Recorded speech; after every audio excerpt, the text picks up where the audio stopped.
Alhamdulillah, nahmaduhu wa nasta'inuhu wa nastaghfiruhu wa nu'minu bihi wa natawakkalu alayhi wa na'udzu billahi min shururi anfusina wa min sayyiati a'malina. May yahdihillahu fala mudilla lahu wa may yudlilhu fala hadiya lahu. Wa ashhadu an la ilaha illallah wahdahu la sharika lahu wa ashhadu anna Muhammadan 'abduhu wa rasuluhu amma ba'd. Allahumma salli ala Muhammadin wa ala ali Muhammad kama sallaita ala Ibrahim wa ala ali Ibrahim innaka Hamidum Majid. Allahumma barik ala Muhammadin wa ala ali Muhammad kama barakta ala Ibrahim wa ala ali Ibrahim innaka Hamidum Majid. A'udzu billahi minash shaitanir rajim. Bismillahirrahmanirrahim. Ya ayyuhalladzina amanu taqullaha haqqa tuqatih wa la tamutunna illa wa antum muslimun. Qala nabiyina sallallahu alaihi wasallam ballighu anni walau aya. அளவற்ற அருளும் நிகரற்ற அன்புடையுமாகிய அந்த வல்ல அல்லாஹ்வுக்கு எல்லா புகழும், அவருடைய சாந்தியும் சமாதானமும் கிருபையும் அகில உலகத்திற்கு அருள்கொடையாக வருகை தந்த இறுதி தூதர் நபிகள் நாயகம் ஸல்லல்லாஹு அலைஹி வஸல்லம் அவர்கள் மீதும், அவர்களுடைய குடும்பத்தார்கள் மீதும், அவர்களுடைய அடிச்சுவடுகளை அப்படியே பின்பற்றி வாழ்ந்த உத்தம சத்திய சஹாபாக்கள் மீதும், குறிப்பாக நம்மவர்கள் மீதும் என்றென்றும் எப்பொழுதும் நிலவட்டுமாக.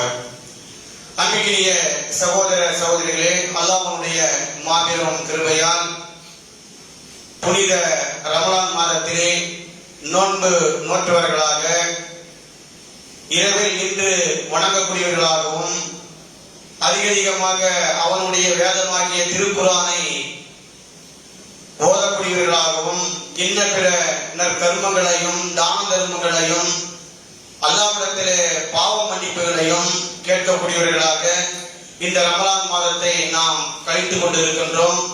நாம் செய்யக்கூடிய இந்த இபாதத்துகளுக்கும் நல்ல அமல்களுக்கும் அல்லாஹ் தஆலா மறுமை நாளிலே நிறைவான கூலியை நம் அனைவருக்கும் வழங்குவானாக. அன்பிற்கினிய சகோதர சகோதரிகளே, முதல் நாளிலே சந்தர்ப்பங்களையும் வாய்ப்புகளையும் நாம் பயன்படுத்திக் கொள்ள வேண்டும் என்பதை பற்றி நாம் பார்த்தோம்.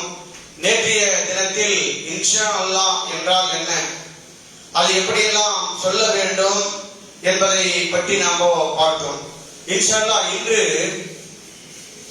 அல்லாஹ்வை அறிந்தால் இந்த உலகத்திலே நாம் கண்ணியம் பெறலாம், கண்ணியமாக வாழலாம்.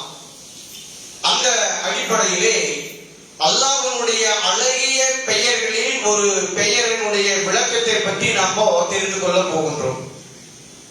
அல்லாஹ் தஆலா அவனுடைய வல்லமைகளை பற்றியும், அவனுடைய ஆற்றல்களை பற்றியும், அவனுடைய சிஃபத்துகளை பற்றியும் திருக்குர்ஆனில பல இடங்களிலே நமக்கு சொல்லித் தருகின்றான்.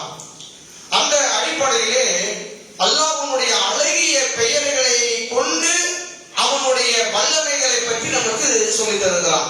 அல்லாஹ் தஆலா கூறுகிறான், வலில்லாஹில் அஸ்மாஉல் ஹுஸ்னா ஃபதுஉ பிஹா. அல்லாஹ்வுக்கு அழகிய பெயர்கள் உண்டு, அந்த பெயர்களை கொண்டு அல்லாஹ்வை நீங்கள் அழையுங்கள், அல்லாஹ்விடத்திலே பிரார்த்தனை செய்யுங்கள் என்று அல்லாஹ் கூறுகின்றான். அதாவது அல்லாஹும்ம அல்லது ரப்பனா யா அல்லாஹ் என்று நம்ம பிரார்த்தனை செய்வோம். ஆனால் அல்லாஹ்வுக்கு 99 பெயர்கள் உண்டு, அந்த பெயர்களை கொண்டு அல்லாஹ்வை நீங்கள் அழையுங்கள் என்று அல்லாஹ் கூறுகிறான். அல்லாஹ்வுடைய பெயர் அர்-ரஹ்மான், அவன் அளவற்ற அருளான். அப்போ ரஹ்மானே எனக்கு அருள் புரிவாயாக. அர்-ரஹீம், கிருபை செய்யக்கூடியவன். அர்-ரஹீமே எனக்கு கிருபை செய்வாயாக. அர்-ராஸிக், உணவளிக்கக்கூடியவன். அர்-ராஸிகே எனக்கு ரிஸ்க் வழங்குவாயாக. இப்படி அல்லாஹ்வுடைய அழகிய பெயர்களை ஒவ்வொன்றாக சொல்லி அல்லாஹ்விடத்திலே பிரார்த்தனை செய்யுங்கள் என்று அல்லாஹ் தஆலா கூறுகின்றான். நபிகள் நாயகம் ஸல்லல்லாஹு அலைஹி வஸல்லம் அவர்கள் சொன்னார்கள், இன்ன லில்லாஹி திஸ்அத்தன் வ திஸ்ஈன இஸ்மா. அல்லாஹ்விற்கு 99 பெயர்கள் உண்டு. மன் அஹ்ஸா தஹலல் ஜன்னah. எவர்கள் அந்த அழகிய பெயர்களை 99 பெயர்களை மனதில் நிறுத்திக் கொள்கின்றாரோ அவர் சொர்க்கம் செல்வார் என்று நபிகள் நாயகம் ஸல்லல்லாஹு அலைஹி வஸல்லம் அவர்கள் சொல்லி காமிக்கின்றார்கள்.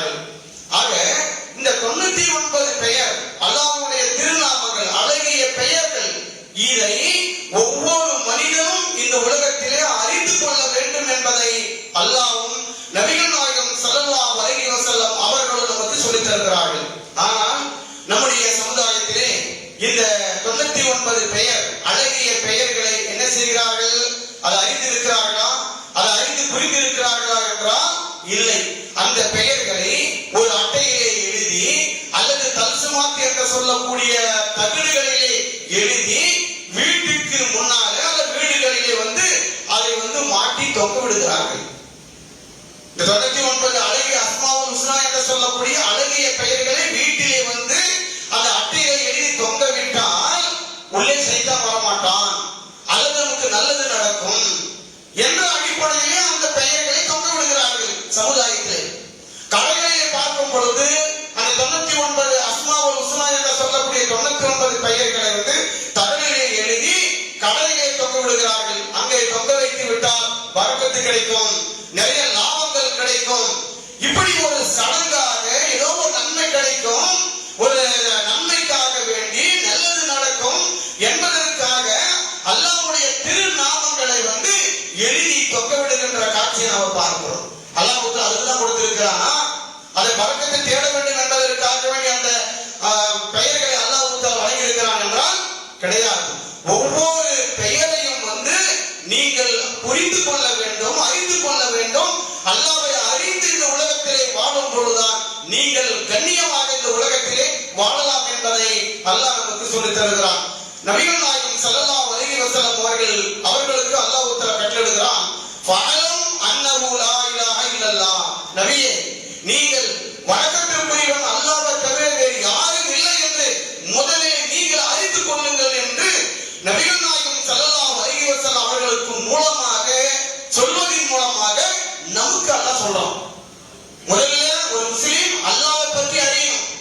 அல்லாஹ் என்பவன் யார், நம்ம படைத்தவன் யார், அவன் எங்கே இருக்கிறான், அவனுடைய தன்மை என்ன, அவனுடைய வல்லமை என்ன, அவனுடைய ஆற்றல் என்ன, எந்த அளவுக்கு கருணையாளன் அவன், எந்த அளவுக்கு கிருபை உள்ளவன் அவன் எங்கே இருக்கிறான் என்பதையெல்லாம் படைத்தவனை ஒவ்வொரு மனிதனும் அறிந்து புரிந்து நடக்க வேண்டும் என்பதை நபிகள் நாயகம் ஸல்லல்லாஹு அலைஹி வஸல்லம் அவர்களுக்கு சொல்வதன் மூலமாக நமக்கு அல்லாஹ் தஆலா சொல்லி காமிக்கின்றார். இப்படி அல்லாஹ்வை மட்டும் நாம் அறிந்து விட்டோம் என்று சொன்னால், எப்படி அறிய வேண்டுமோ அப்படி அறிந்து விட்டோம் என்று சொன்னால், இந்த உலகத்திலே அல்லாஹ்வை தவிர வேற யாரையும் நேசிக்க மாட்டோம். அந்த அல்லாஹ்வை தான் அதிகமாக நம்ம நேசிக்க மாட்டோம். இந்த உலகத்திலே அல்லாஹ்வை விட்டு அதிகமாக நிறைய விஷயங்களை நம்ம நேசித்துக் கொண்டிருக்கிறோம் என்றால் காரணம் அல்லாஹ்வை நம்ம அதிகமாக அறியவில்லை. அல்லாஹ்வை நாம் அறிந்து விட்டோம் என்று சொன்னால் அல்லாஹ்வுடைய கட்டளைகளை நாம் நிறைவேற்றக்கூடியவர்களாக நாம் மாறிவிடுவோம். அதே போன்று அல்லாஹ்வை நாம் அறிந்து விட்டோம் என்று சொன்னால் அதிகமான பாவங்களில் இருந்து தவிர்த்து வாழ்வோம். அதே போன்று அல்லாஹ்வை நாம் அறிந்து விட்டோம் என்று சொன்னால் மரணத்தை எப்பொழுதும் நாம் விரும்பக்கூடியவர்களாக இருப்போம். பயப்பட மாட்டோம். மரணம் எனக்கு வருமா, மரணம் வந்து விடுமா என்று எந்த ஒரு பயம் இருக்காது. உண்மை உள்ள ஒரு மனிதனுக்கு, உண்மை உள்ள ஒரு முஸ்லிமுக்கு மரணம் என்பது எந்த நேரத்தில் வரும் அதற்கு நான் தயாராக இருக்கிறேன், பயப்பட மாட்டான். ஒரு நோயாளியை சந்திக்கிறான் என்று சொன்னால், நோயாளியை சந்திக்கும் போது நமக்கு ஏதாவது வந்துருமோ, இந்த நோய் நமக்கு ஏதாவது வந்துருமோ, இதன் மூலமாக நான் மறைத்து விடுவானோ என்று பயம் இருக்க மாட்டார். ஒரு மூமினுக்கு, ஒரு முஸ்லிமுக்கு, அல்லாஹ்வை அறிந்தவனுக்கு மரணம் என்பது ஒன்றுமே இருக்காது, எதற்கு தயாராக இருக்கிறேன் என்ற அடிப்படையில் இருப்பான். அதே போன்று அல்லாஹ்வை அறிந்தவன் அவனுடைய வாழ்க்கையை சோதனை வரும் பொழுது அந்த சோதனை எல்லாம் ஒரு துச்சமாக மதிப்பான். அவன் அந்த சோதனையெல்லாம் ஒரு பொருட்டாக எடுக்க மாட்டான். அவன் அந்த சோதனையை மகிழ்ச்சியாக அவன் எடுத்துக் கொள்ளுவான், மகிழ்ச்சியாக ஆக்கிக் கொள்ளுவான். அந்த சோதனையை எப்படி அதனை தாங்க வேண்டும் அந்த திராணி அவன் வளர்த்துக் கொள்ளுவான். யாரு? அல்லாஹ்வை அறிந்தவன். அல்லாஹ்வை அறியாதவன் சின்ன சின்ன சோதனைகள் வந்தாலும் துவண்டு போய் விடுவான். சின்ன சின்ன சோதனைகள் வந்தாலும் துவண்டு போய் விடுவான். அவன் வேறு ஒரு தவறான முடிவும் எடுத்துக் கொள்வான் மனிதன் என்பதை நபிகள் நாயகம் ஸல்லல்லாஹு அலைஹி வஸல்லம் சொல்லி காமிக்கின்றார்கள். அந்த அடிப்படையிலே அல்லாஹ்வை நாம் அறிந்து கொள்ள வேண்டும். அல்லாஹ்வுடைய அழகிய பெயர்களில் ஒரு பெயர், அந்த பெயர் பற்றி சுருக்கமாக நம்ம தெரிந்து கொள்ள போகிறோம். அல்லாஹ்வுடைய அழகிய பெயர்களில் ஒரு பெயர் அஸ்ஸலாம். அஸ்ஸலாம் என்றால் என்ன? சாந்தி வழங்கக்கூடியவன், சாந்தி சமாதானத்தை வழங்கக்கூடியவன், நிம்மதியை வழங்கக்கூடியவன், அமைதியை ஏற்படுத்தக்கூடியவன், மகிழ்ச்சியை உண்டாக்கக்கூடியவன். அஸ்ஸலாம் என்ற அந்த வார்த்தைக்கு பெயர் பொருள் இவ்வளவு பறந்து விரிந்து உள்ள ஒரு பொருள் தான். அல்லாஹ்வுடைய பெயர் அஸ்ஸலாம். அப்ப அந்த அஸ்ஸலாம் என்றால் அல்லாஹ்வுடைய பெயர். அந்த அல்லாஹ் என்ன செய்கிறான்?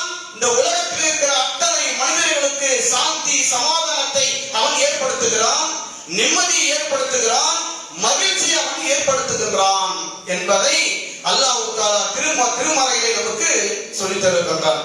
அல்லாஹ் தஆலா அஸ்ஸலாம் என்று சொன்னால் எந்த ஒரு குறைகளும் அவனுக்கு கிடையாது, எந்த ஒரு முரண்பாடும் அவனுக்கு கிடையாது, எந்த ஒரு முரண்பாடுகளை விட்டு அவன் தூய்மையானவனாக அவன் இருக்கிறான், அவன் நித்திய ஜீவனாக இருந்து கொண்டிருக்கிறான் என்பதையும் இந்த அஸ்ஸலாம் என்ற அல்லாஹ்வுடைய அழகிய பெயர்களிலிருந்து நாம் பார்க்கின்றோம். அல்லாஹ் தஆலா அவனுடைய பெயராலே வந்து இந்த உலக மக்களுக்கு ஒரு தீனை, ஒரு மார்க்கத்தை வழங்கி இருக்கிறான். அதற்கு பெயர் தான் இஸ்லாம். அஸ்ஸலாம் என்ற அந்த இறைவன் மனித சமுதாயத்திற்கு இஸ்லாம் என்ற பெயர் மூலமாக மார்க்கத்தை வழங்கி இருக்கின்றான். இன்ன தீன இந்தல்லாஹில் இஸ்லாம், இறைவனிடத்தில் அங்கீகரிக்கப்பட்ட ஒரு மார்க்கம் இந்த உலகத்தில் இருக்கிறது என்றால் அது இஸ்லாம். இஸ்லாம் என்றால் என்ன? சாந்தி, சமாதானம், அமைதி, சந்தோஷம், கட்டுப்படுதல். அப்ப அஸ்ஸலாம் என்ற அந்த அவனுடைய பெயராலே அல்லாஹ் தஆலா மார்க்கத்தை வழங்கி இந்த உலகத்தில் நீங்கள் சாந்தி சமாதானத்தோடு நிம்மதியோடு மகிழ்ச்சியோடு இந்த உலகத்தில் வாழுங்கள் என்று அல்லாஹ் தஆலா தீனுல் இஸ்லாம் என்ற மார்க்கத்தை வழங்கி இருக்கின்றான். அதே போன்று இந்த தீனுல் இஸ்லாம் என்ற மார்க்கத்தை யார் பின்பற்றி வாழ்கிறார்களோ அவர்களுக்கு பெயர் முஸ்லிம். அவர்களுக்கு பெயர் முஸ்லிம். முஸ்லிம் என்று சொன்னால் அதேதான், கட்டுப்படக்கூடியவன், சாந்தி சமாதானத்தை ஏற்படக்கூடியவன், நிம்மதியை வழங்கக்கூடியவன், மகிழ்ச்சியை ஏற்படுத்தக்கூடியவன் முஸ்லிம் என்று சொன்னார். முஸ்லிம் என்று சொன்னால் என்ன அர்த்தம்?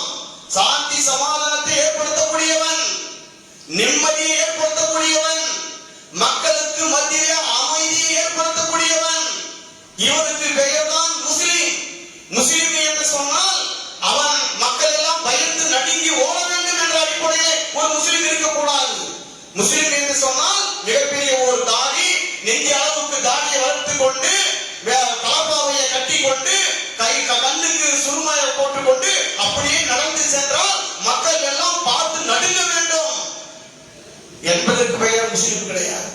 முஸ்லிம் என்று சொன்னால் ஒரு பயம் கலந்த அன்பு ஏற்பட வேண்டும் மக்களுக்கு மத்தியிலே, அதுதான் அவன் பெயர் தான் முஸ்லிம்.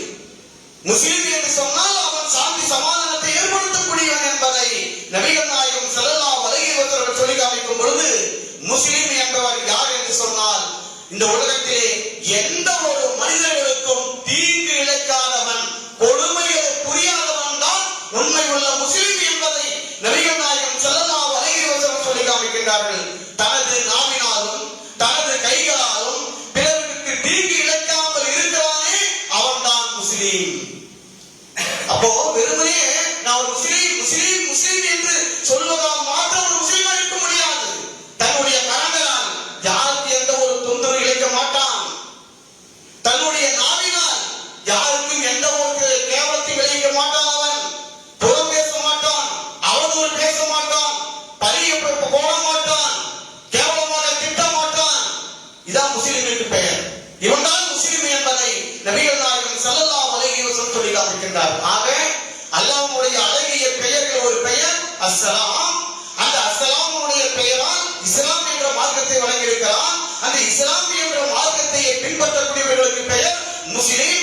முஸ்லிம் என்று சொன்னால் எல்லா மக்களுக்கும் மத்தியிலே சாந்தி சமாதானத்தை அமைதியை உருவாக்கக்கூடியவன் முஸ்லிம் என்பதை நபி ஸல்லல்லாஹு அலைஹி வஸல்லம் சொல்லி காமிக்கிறார்கள். இப்படி இந்த உலகத்திலே யாருக்கும் எந்த ஒரு கொடுமை புரியாமல், யாருக்கும் எந்த ஒரு தொந்தரவும் இழைக்காமல், மக்களுக்கு மத்தியிலே சாந்தி சமாதானத்தை ஏற்படுத்தி கொண்டு ஒரு மூமினாக முஸ்லிமாக இந்த உலகத்தில் யார் வாழ்ந்து மரணிக்கிறானோ அவனுக்கு மறுமையினாலே எப்படிப்பட்ட பரிசை அல்லாஹ் தஆலா வழங்குகிறான் என்பதை அல்லாஹ் சொல்லித் தரும் பொழுது, லஹும் தாருஸ்ஸலாம் இன்த ரப்பிஹிம், மறுமையினாலே அவர்களுக்கு தாருஸ்ஸலாம். தாருஸ்ஸலாம் என்று சொன்னால் அமைதி இல்லத்தை அவர்களுக்கு நான் வழங்குகிறேன் என்று அல்லாஹ் தார் இஸ்லாம் என்றால் அமைதி இல்லம் அங்கு கிடைக்கணும். இந்த உலகத்தில் முஸ்லிமையாக யார் வாழ்ந்தாரோ மறுமை நாளிலே சொர்க்கத்தில் அவருக்கு எப்படிப்பட்ட இல்லம்? அமைதி இல்லம். எந்த ஒரு பிரச்சனையும் இருக்காது, எந்த ஒரு குழப்பங்கள் இருக்காது, நோய் நொடி ஏற்படாது, எந்த ஒரு கஷ்டங்களும் இருக்காது, எதுவுமே இருக்காது. சாந்தி சமாதானத்தோடு நிம்மதியோடு அந்த தார் இஸ்லாம் என்ற இல்லத்திலே இருப்போம். இந்த உலகத்துல நமக்கு நிம்மதி அந்த அளவுக்கு இருக்காது. இந்த உலக வாழ்க்கையே நமக்கு நிம்மதி இல்லாத வாழ்க்கை தான், சோதனையான வாழ்க்கை தான், பிரச்சனையான வாழ்க்கை தான் இந்த உலக வாழ்க்கை. ஆனால் அங்கு மறுமை நாளிலே அந்த தார் இஸ்லாம் என்ற அந்த அமைதி இல்லத்திலே சுகமாக சாந்தி சமாதானத்தோடு நிம்மதியோடு இருக்கலாம். அந்த இல்லத்திற்காக வேண்டிதான் இந்த உலகத்திலே நம்ம வாழ வேண்டும். அப்படிப்பட்ட அந்த தார் இஸ்லாம் எனக்கு கிடைக்க வேண்டும், நிம்மதியோடு நான் இருப்பேன். இந்த உலகத்திலே குடும்பத்தில் நிம்மதி இல்லை, வியாபாரத்தில் நிம்மதி இல்லை, சமுதாயத்தில் நிம்மதி இல்லை, நண்பர்களிடத்தில் நிம்மதி இல்லை, யாருக்கு நிம்மதி இல்லை. எனக்கு நிம்மதியான வாழ்க்கை என்னுடைய இறைவனிடத்தில் தார் இஸ்லாம் அமைதி இல்லம் இருக்கிறது. அந்த இல்லத்தில் அமைதியாக இருக்க போகிறேன். அதற்காக வேண்டி இந்த உலகத்திலே உண்மை உள்ள முஸ்லிமாக வாழ வேண்டும் என்பதை நபிகள் நாயகம் ஸல்லல்லாஹு அலைஹி வஸல்லம் அவர்களும் சொல்லி காமிக்கிறார்கள். அல்லாஹ் தஆலா நமக்கு சொல்லி தருகிறான். இப்படிப்பட்ட தார் இஸ்லாத்திற்கு தான் அமைதி இல்லத்திற்கு வாருங்கள் என்றுதான் அல்லாஹ் தஆலா இந்த உலக மக்களை அழைத்துக் கொண்டிருக்கிறான். இஸ்லாம் என்பது என்ன? இஸ்லாம் என்பது ஒரு மதம் இல்லை. இந்த உலகத்தில் அப்படி நினைக்கிறார்கள். இந்து மதம், கிறிஸ்தவ மதம், அதே மாதிரி ஜெயின மதம், புத்த மதம், அதே மாதிரி இஸ்லாம் என்ற ஒரு மதம் என்று சொல்கிறார்கள். இஸ்லாம் என்ற ஒரு மதம் கிடையாது. மதம் என்று சொன்னால் அதில் சடங்குகள் இருக்கும். இஸ்லாத்திலே இஸ்லாமிய மார்க்கத்திலே வந்து சடங்குகள் என்பது கிடையாது. இஸ்லாம் என்பது ஒரு வாழ்க்கை நெறி. இந்த உலகத்தில் மனிதன் எப்படி வாழ வேண்டும் என்பதை சொல்லக்கூடிய ஒரு மார்க்கம், ஒரு வாழ்க்கை நெறிதான தவிர இது மதம் என்பது கிடையாது. இஸ்லாத்திலே சடங்குகள் சாங்கிகள் என்பது கிடையாது என்பதை முதலாக நாம் தெரிந்து கொள்ள வேண்டும். இப்படிப்பட்ட அமைதி இல்லத்திற்கு, அழகான மார்க்கத்திற்கு, அமைதியான மார்க்கத்தின் பக்கம் தான் அல்லாஹ் தஆலா அழைக்கிறான். வல்லாஹு யதுஉ இலா தார் இஸ்லாம். அந்த தார் இஸ்லாத்தின் பக்கம், அமைதி இல்லத்தின் பக்கம், இந்த மார்க்கத்தின் பக்கம் அல்லாஹ் தஆலா அழைத்துக் கொண்டே இருக்கிறார் என்பதை அல்லாஹ் தஆலாவை திருமறையிலே நமக்கு சொல்லித் தருகின்றார். அன்பிற்குரிய சகோதர சகோதரிகளே, இந்த இஸ்லாம் இவ்வளவு அழகான ஒரு இஸ்லாம், நபிகள் நாயகம் ஸல்லல்லாஹு அலைஹி வஸல்லம் அவர்கள் எப்படி இந்த உலகத்திலே அதை பின்பற்றி வாழ்ந்தார்கள், சஹாபாக்கள் எப்படி இந்த உலகத்திலே அதை பின்பற்றி வாழ்ந்தார்கள், எப்படி வாழ வேண்டும் என்பதை அவர்கள் கற்றுக் கொடுத்திருக்கிறார்கள். பாருங்கள், நபிகள் நாயகம் ஸல்லல்லாஹு அலைஹி வஸல்லம் இடத்திலே வந்து சஹாபாக்கள் கேட்டார்கள், அல்லாஹ்வின் தூதரே, இஸ்லாத்திலே சிறந்தது எது என்று கேட்டார்கள். இஸ்லாத்திலே சிறந்தது எது என்று கேட்டார்கள். சொன்னார்கள், இரண்டே விஷயத்தை சொன்னார்கள். நிறைய இருக்கிறது, ஆனால் முக்கியமானது இஸ்லாத்திலே சிறந்தது எது என்று சொன்னால், பசித்தவருக்கு உணவு கொடுப்பது, அறிந்தவருக்கும் அறியாதவர்களுக்கும் சலாம் சொல்லுவது என்று சொன்னார்கள். இன்னொரு ஹதீஸிலே சலாத்தை பரப்புவது என்று சொன்னார்கள். இஸ்லாத்தில் சிறந்தது பசித்தவருக்கு உணவு அளிப்பது, இஸ்லாத்தில் சிறந்தது. அதுதான் நம்முடைய ஜமாத்து இந்த தமிழக அளவிலே இந்த பொருளை வைத்து பசித்தவரை பார்த்து அவர்களுக்கு உணவு கொடுக்க வேண்டும் என்ற அடிப்படையில் இதற்காக வேண்டி எல்லா தமிழகத்தில் இருக்கிற எல்லா மர்கஸ்களிலும், ஜாமியுடைய மர்கஸ்களிலும் இப்படிப்பட்ட தனியாக ஒரு குழுவை ஏற்படுத்தி பசித்தவர்களை பார்த்து அவர்கள் உணவு வழங்க வேண்டும் என்று ஒரு குழுவை ஏற்படுத்தி செய்து கொண்டிருக்கிறது நம்முடைய ஜமாத் தமிழகத்திலே. இது ஒரு சொன்னாய், இது இஸ்லாத்தின் அடிப்படை. இதுதான் இஸ்லாத்தில் சிறந்தது. இது இஸ்லாத்தில் சிறந்த விஷயம். இது பசித்தவனுக்கு உணவு கொடுப்பது என்பது. அதே மாதிரி இந்த சலாத்தை பரப்புவது, அஸ்ஸலாமு அலைக்கும் என்று சொல்லுவோம் இல்லையா? தெரிந்தவர்களுக்கும் தெரியாதவர்களுக்கும் அஸ்ஸலாமு அலைக்கும். அஸ்ஸலாமு அலைக்கும் என்றால் சாந்தி சமாதானம் உங்கள் மீது உண்டாகட்டும், ஒரு பிரார்த்தனை இது. அதே மாதிரி சலாத்தை பரப்புங்கள் என்று சொன்னால் என்ன அர்த்தம்? அஸ்ஸலாமு அலைக்கும், அஸ்ஸலாமு அலைக்கும், அஸ்ஸலாமு அலைக்கும் என்று பரப்புவதா? அஸ்ஸலாம் என்று சொன்னால் அமைதியை பரப்புங்கள், சாந்தி சமாதானத்தை பரப்புங்கள், மக்களுக்கு மத்தியிலே நிம்மதியை பரப்புங்கள், அமைதியை பரப்புங்கள். அதில் அடங்கி இருக்கிறது. வெறும் சலாம் சொல்றது மாத்திரம் கிடையாது. சலாம் சொல்லுகிறோம் என்றால் மக்களுக்கு மத்தியிலே அமைதி ஏற்படுத்த வேண்டும், இஸ்லாத்தின் பக்கம் இந்த கொள்கையின் பக்கம் மக்களை அழைக்கக்கூடியவர்களாக இருக்க வேண்டும் என்பதை நபிகள் நாயகம் ஸல்லல்லாஹு அலைஹி வஸல்லம் அவர்கள் சொல்லி காமிக்கின்றார்கள். இப்படிப்பட்ட அமைதியான மார்க்கம், மக்களுக்கு மத்தியிலே சாந்தி சமாதானத்தை ஏற்படுத்தக்கூடிய மார்க்கத்தின் பக்கம் இந்த உலகத்திலே அதிகமான மக்கள் இதை நோக்கி வந்து கொண்டே இருக்கிறார்கள்.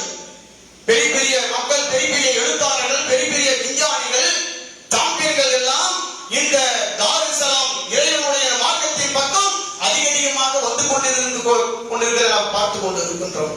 ஆனால் இப்படிப்பட்ட சாந்தி சமாதானத்தை ஏற்படுத்தக்கூடிய இந்த மார்க்கத்தை, உண்மை உள்ள ஒரு மார்க்கத்தை ஊடகங்கள் வேண்டுமென்று மூடி மறைக்கிறார்கள். இஸ்லாமிய மார்க்கம் எவ்வளவு அழகான மார்க்கம்! இப்படிப்பட்ட இந்த மார்க்கத்தை உலகத்தில் இருக்கிற அத்தகைய ஊடகங்களும் என்ன சொல்கிறது? இதெல்லாம் மூடி மறைக்கிறது. அதே மாதிரி இந்த இஸ்லாத்தை தெரியாதவர்கள், தெரிந்தவர்களும் எதிர்த்து கொண்டிருக்கிறார்கள். ஏன் எதிர்க்கிறார்கள்? இந்த இஸ்லாத்தை ஏன் இந்த உலகத்தில் இருக்கிற மக்களை எதிர்க்கிறார்கள்? ஒரு 50 வருடம் காலமாக, குறிப்பாக 50 வருடம் காலமாக இஸ்லாத்தை எதிர்த்துக் கொண்டிருக்கிறார்கள். அதற்கு முக்கியமான காரணங்கள் இருக்கு. என்ன காரணம் என்று சொன்னால், இப்பொழுதெல்லாம் இந்த சமுதாயத்தில் ஏற்றத்தாழ்வு இருக்கு, தீண்டாமை இருக்கு. இதையெல்லாம் ஒழிய வேண்டும் என்று சொன்னால் எது வர வேண்டும் என்று சொல்லும் பொழுது கம்யூனிசம் வந்தால் ஏற்றத்தாழ்வு போயிடும் சொல்றாங்க. அதே மாதிரி தமிழ் தேசியம் பேசிக் கொண்டிருக்கிறார்கள். இப்பொழுது தமிழ் தேசியம் வந்தால் இந்த ஏற்றத்தாழ்வு எல்லாம் நீங்கிவிடும் என்று சொல்கிறார்கள். அதே மாதிரி திராவிட மாடல் வந்துவிட்டது என்று சொன்னால் ஏற்றத்தாழ்வு எல்லாம் போய்விடும் என்று சொல்கிறார்கள். ஆனால் இஸ்லாம் வந்தால்தான் ஏற்றத்தாழ்வு போகும், ஜாதி ஒழியும், தீண்டாமை ஒழியும் என்று யாரோ சொல்கிறார்கள் என்றால் நிச்சயமாக இல்லை. தெரியும் அவர்களுக்கு, ஆனால் சொல்வதில்லை. அதற்கு காரணம் என்னவென்று சொன்னால், இந்த உலகத்திலே சமூக தீமைகள் இருக்கு. இந்த சமூக தீமைகளை செய்து கொண்டிருக்கிறார்கள். முக்கியமாக சமூக தீமைகள் எது என்று சொன்னால் மது, சூது, விபச்சாரம், வட்டி நிறைய இருக்குது. முக்கியமாக இது எல்லா மக்களாலும் ஒப்புக்கொள்ளப்பட்ட சமூக தீமை, மிகப்பெரிய தீமை இது. இதன் மூலமாக தான் உலகத்திலே மாஃபியா கும்பல் இதன் மூலமாக வர்த்தகத்தை செய்து கொண்டிருக்கிறார்கள், வியாபாரம் செய்து கொண்டிருக்கிறார்கள். இந்த உலகத்தில் மதுவின் மூலமாக ஒரு வருடத்திற்கு $1600 மில்லியன் வர்த்தகம் நடந்து கொண்டிருக்கிறது, மதுவின் மூலமாக. அதே மாதிரி போதை வஸ்துக்கள் மூலமாக வருடத்திற்கு $321 மில்லியன் லாபம் வந்து கொண்டிருக்கிறது. விபச்சாரத்தின் மூலமாக $400 மில்லியன் வியாபாரம் நடந்து கொண்டிருக்கிறது. அதே மாதிரி வெப்பன்ஸ், துப்பாக்கியின் மூலமாக $100 மில்லியன் வர்த்தகம் நடந்து கொண்டிருக்கிறது. அதே மாதிரி இப்படி பல்வேறுபட்ட இஸ்லாம் எதையெல்லாம் தடை செய்திருக்கிறதோ அதன் மூலமாக பல்லாயிரக்கணக்கான டாலர் இவர்கள் வர்த்தகம் செய்து கொண்டிருக்கிறார்கள். இஸ்லாம் நடைமுறைக்கு வந்துவிட்டால், இந்த உலகத்திலே இஸ்லாம் நடைமுறைக்கு வந்துவிட்டால், இங்க 3000 பல்லாயிரக்கணக்கான டாலர் இந்த மாஃபியா கும்பலுக்கு நஷ்டமாகும் என்பதற்காக தான் இஸ்லாம் இந்த உலகத்திற்கு வரக்கூடாது என்று உலகங்கள் சொல்லிக் கொண்டிருக்கிறார்கள். இதுதான் இஸ்லாத்தை எதிர்க்கிறார்கள் தவிர வேற எந்த ஒரு காரணம் இல்லை என்பதை நாம் தெரிந்து கொள்ள வேண்டும். ஆக அன்பிற்கினிய சகோதர சகோதரிகளே, அல்லாஹ்வுடைய அழகிய பெயரில் ஒரு பெயர் அஸ்ஸலாம். அஸ்ஸலாம் என்று சொன்னால் சாந்தியை வழங்கக்கூடியவன், நிம்மதியை வழங்கக்கூடியவன், மகிழ்ச்சியை வழங்கக்கூடியவன். அதே மாதிரி அந்த இறைவனால், அந்த அஸ்ஸலாம் என்ற அவனால் கொடுக்கப்பட்ட மார்க்கம் இஸ்லாம். இஸ்லாம் என்பது சாந்தி, சமாதானம், அமைதி, நிம்மதி, கட்டுப்படுதல். இதை யார் ஏற்றுக்கொண்டு இந்த உலகத்தில் வாழ்கிறார்களோ அவர்களுக்கு பெயர் முஸ்லிம். முஸ்லிம் என்று சொன்னால் நிம்மதியை வழங்கக்கூடியவன், சாந்தி சமாதானத்தை ஏற்படுத்தக்கூடியவன், மக்களுக்கு மத்தியிலே அமைதியை ஏற்படுத்தக்கூடியவன் என்பதை அல்லாஹ் நமக்கு சொல்லித் தருகிறான். இப்படி அல்லாஹ்வுடைய அழகிய பெயரில் ஒவ்வொரு பெயர்களை நாம் அறிந்து இந்த உலகத்திலே வாழும் பொழுதுதான் இந்த உலகத்திலே கண்ணியம் உள்ளவர்களாக நாம் வாழலாம். அல்லாஹ்வை அதிகமாக தெரிந்து இந்த உலகத்திலே வாழும் பொழுதுதான் கண்ணியம் உள்ளவர்களாக இந்த உலகத்திலே வாழ முடியும். பாருங்கள், பிலால் அவர்கள் அபிசீனியாவில் இருந்து ஒரு கருப்பு நீக்குற அடிமையாக வந்தவர் தான் பிலால்.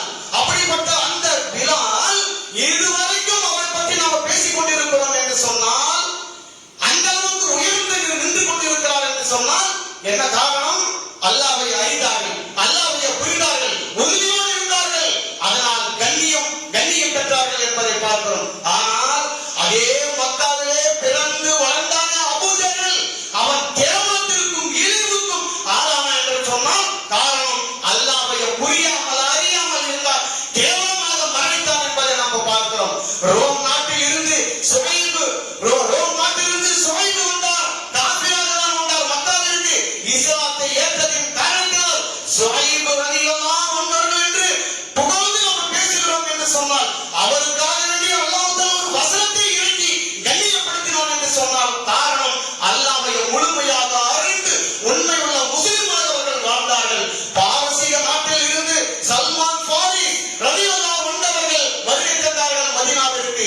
இஸ்லாத்தை அறிய வேண்டும், உண்மையான கடவுளை உண்மையான இறைவனை அறிய வேண்டும் என்று பல நாடுகளாக பல ஃபாரிமார்களை சந்தித்து விட்டு இறுதியாக மதீனாவுக்கு வந்தார். மதீனாவுக்கு வந்து உண்மையான மார்க்கம் இந்த இஸ்லாம் தான், உண்மையான தூதர் இறுதி தூதர் இந்த முஹம்மது தான் என்று சொல்லி ஏற்று அவர் வாழ்ந்ததின் காரணத்தினால் இதுவரைக்கும் சல்மான் ஃபாரிஸ் ரலியல்லாஹு அன்ஹு என்று புகழ்ந்து சொல்கிறோம் என்று சொன்னால், பிலால் ரலியல்லாஹு அன்ஹு புகழ்ந்து சொல்கிறோம் என்றால், சுஹைப் ரலியல்லாஹு அன்ஹு புகழ்ந்து சொல்கிறோம் என்றால், சுமையா ரலியல்லாஹு அன்ஹா என்று புகழ்ந்து சொல்கிறோம் என்று சொன்னால் காரணம் என்ன செய்து விட்டார்கள் அவர்கள்?